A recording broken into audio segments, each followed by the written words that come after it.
Good afternoon. I'm Arthur Mack. I'm from the Department of Psychiatry, and welcome to, this is not a lecture, welcome to the concert of the Hong Kong Medical Association Orchestra Chamber Ensemble. And I'm very grateful for a lot of reasons. Firstly, for Dr. Ann Lam for inviting us to play today. To be able to play to a live audience is a rare thing, is a very valuable thing that we should all cherish, and we are really very lucky to be one of the very few, people, and we are not even professional musicians, to be able to, perform to a live audience that is you guys. And so the second thing is thank you for coming and sharing the moment with us. And then when Dr. Ann Lam invited us, she asked me if I would like to play as well. And certainly I'm not much of a musician myself. I'm a string, if you like. But the reason that I'm not playing is that, if the doctor now here represents the presence, all right? And talking about the presence is something that we don't like. Do you like your present moment? Year 2020 is not a very good present moment. So I'd like to introduce you guys to something better. And that's the future, and that's our medical students. So shall I present to you our medical students from the Chinese University of Hong Kong, and we'll begin with Minnie Chung, Bernice Pang, and Rachel Kwong. Yeah, they're gonna be doctors soon, yeah.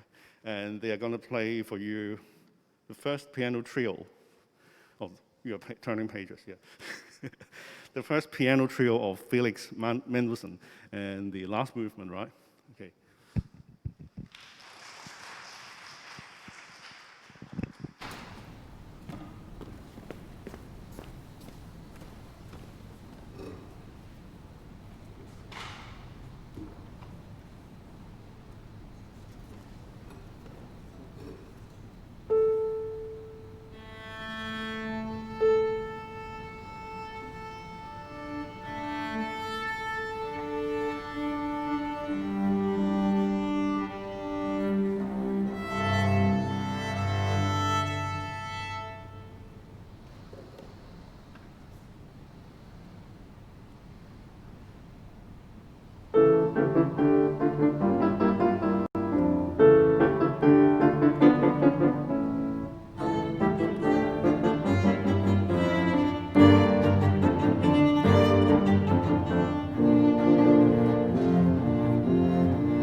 Great.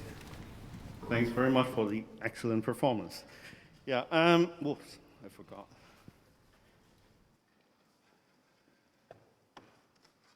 Now you see, music is life.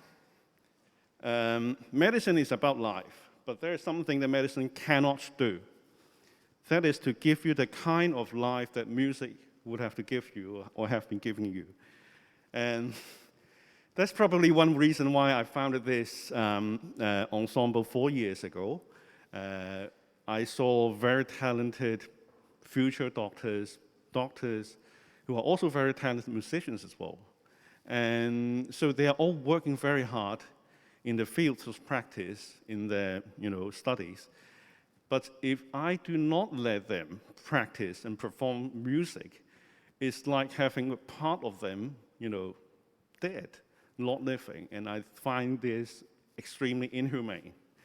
So here we are, and 4 years of running, we have held like yearly concerts, and I hope we'll have a concert still next year in spite of everything. And these are really talented people, and listening to them play to myself, I really feel hope for the future, and I hope you guys will feel the same as well.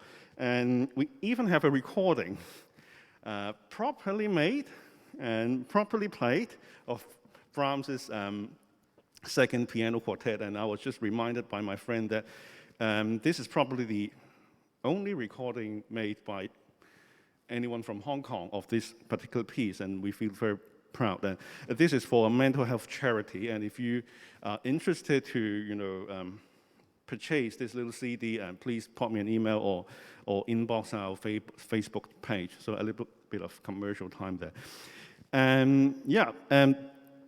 Exactly, it is in this spirit that we have to give life to ourselves. I also have something to say about the current situation. Yes, we do not, or we should not afford to let this part of life go away, especially in this particularly difficult moment of the COVID-19. Please let doctors worry about the vaccines. Please let doctors worry about the fantastic cocktail medicines that's gonna, bring this to an end. I'm sure it will, right? But whilst we are doing this, we are hard at work on this. We cannot afford to starve ourselves, our souls. We cannot afford to starve our musicians who have been, working alongside the doctors to, give us life.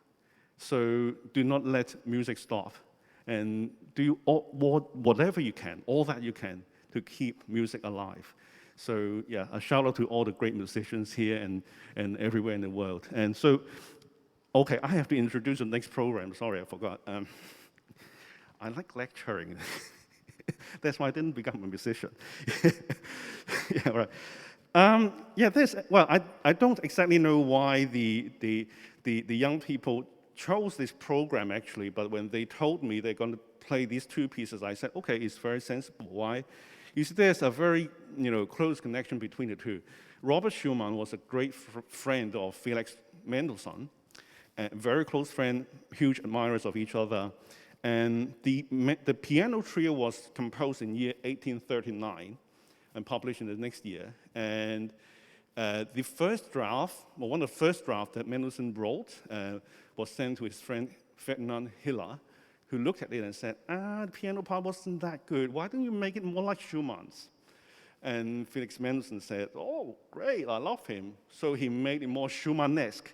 And eventually he sent the amended draft to Robert Schumann. He loved it, and it's from that draft that he said, okay, this is our 19th century's Wolfgang Amadeus Mozart. This is Herr Mendelssohn.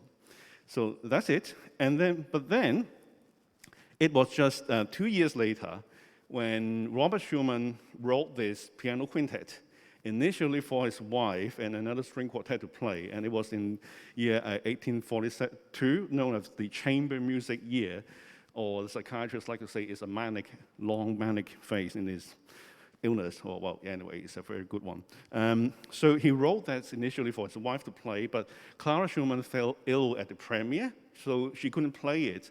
So eventually, Robert Schumann called on his friend, hey Felix, hey, how are you? Can you just come now, because my wife is sick and she can't play. So Felix Mendelssohn came here, grabbed the score, and sight-read it. You're going to listen to this music and understand how impossible it is to sight read. It's a very difficult part. And so, but after that, probably Felix gave Robert a hand. And this is too difficult, and maybe we should, tweak here and there. And so you can see actually Felix Mendelssohn's corrections here and there, and to give rise to this masterpiece of chamber music. So you can hear a bit of Schumann in the first piece of program, and you can also hear a little bit of Mendelssohn in the second bit of the program. So without further ado, our big hands to Bernice again, Jonathan, Jason, and Chris, and with Marcus on the piano. Yeah.